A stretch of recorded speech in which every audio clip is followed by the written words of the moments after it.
আসসালামু আলাইকুম সবাইকে। কেমন আছেন আপনারা সবাই? কিছু মানুষ আছে যে আর কি অন্যের সুখ দেখতে পারে না, আবার আজে বাজে কথা বলে ভিউ কামাতে চায়। তো নয়ন আফরোজ প্রিয়া কয়েকদিন হলো বিয়ে হলো, সে প্রেম করছে, সে তো অন্য কোনো কিছুতে যায় নাই, কে হালাল কাজ করছে, হারাম কাজ তো করে নাই। যার সাথে প্রেম করছে সে প্রবাসী ছিল, প্রবাস থেকে আসছে, তারপর তাদের ফ্যামিলিগতভাবে বিয়েটা হয়েছে। তার সাথে ভালো আর কি হতে পারে বলেন তো? এত সুন্দর করে একটা জাঁকজমক ভাবে বিয়ে হয়েছে, সবাই শুধু দোয়া দিচ্ছে ওদের জন্য, সবাই দোয়া দিচ্ছে ওদের জন্য। কিছু সংখ্যক মানুষ আর কি এগুলো সহ্য করতে পারতেছে না।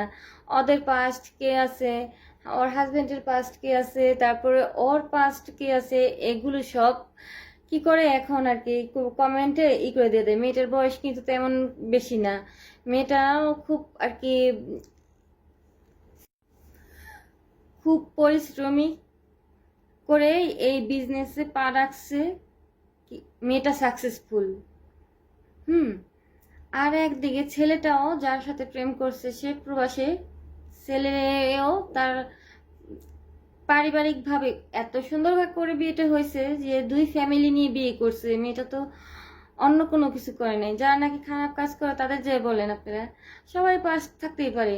দেখবেন যে অন্যের পাস্ট বিয়ে করতে যায় আর নিজেদের জন্য আবার ফ্যামিলির কার পাস্ট বিয়ে না হয়। একটা মানুষের বদয়া দিলে অনেক কিছুই হয়। তো এগুলো আপনারা করবেন না প্লিজ। কার পাস্ট আছে কি আছে না আছে এগুলো দেখবেন না। মেয়েটা অনেক সুখে আছে, অনেক সুখে আছে, সবাই দোয়া করতেছে। কিছু সংখ্যক মানুষ মেয়েটার জন্য আর কি যে ভিউ ব্যবসা কামানোর জন্য আজে বাজে কথা বলতেছে। তারা দুইজন দুজনকে ভালোবাসে, তার চাইতে বড় কথা আর কিছুই নেই। আর ফ্যামিলিগতভাবে বিয়ে হয়েছে, তাদের জন্য আপনারা সবাই দোয়া করবেন, আর আমিও মন থেকে অনেক অনেক দোয়া করি। তো ভালো থাকবেন, সুস্থ থাকবেন। আল্লাহ হাফেজ।